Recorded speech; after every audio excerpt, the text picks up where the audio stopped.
Today we're going to be talking about how to operate an RC plane, as well as use the basic flight controls. And the radio that we're going to be using today is the DX8, as it's very similar to the DX6i. So the first thing you always want to do is you always want to turn the radio on before the airplane, as this is what establishes the connection between the radio and the aircraft. As you can see, it's already named Cessna 172, another unique feature in most of these radios. And now with our radio turned on and the airplane on its airplane stand, let's go over how we connect the battery to an airplane. So on this specific model, we actually have a battery hatch that just kind of snaps into place. You'll also find that there is a thin strap of Velcro on the inside of the airplane. And with another strap of Velcro stuck onto the battery, this is what holds it in place during flight. One important thing to remember about plugging in a battery is you always want to plug in the black wire to the black wire and the red wire to the red wire. Luckily, the way that the connectors are shaped makes this very easy, which decreases the amount of pre-flight battery fires.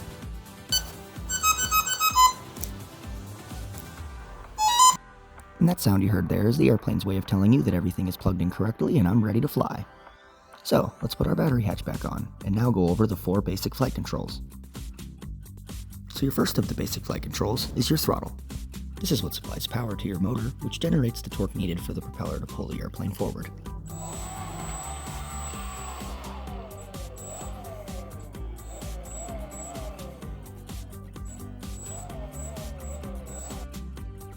Another unique feature with some of these radios is something called throttle cut. It's a safety feature that allows you to disengage the throttle when needed.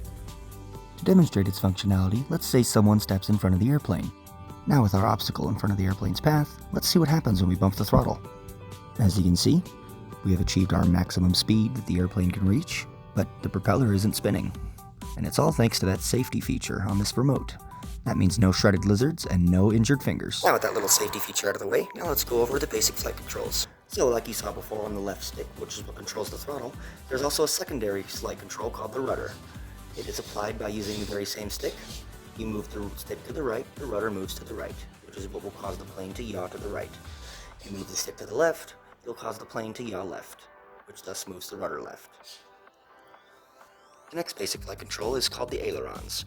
It is what causes the plane to bank left or bank right.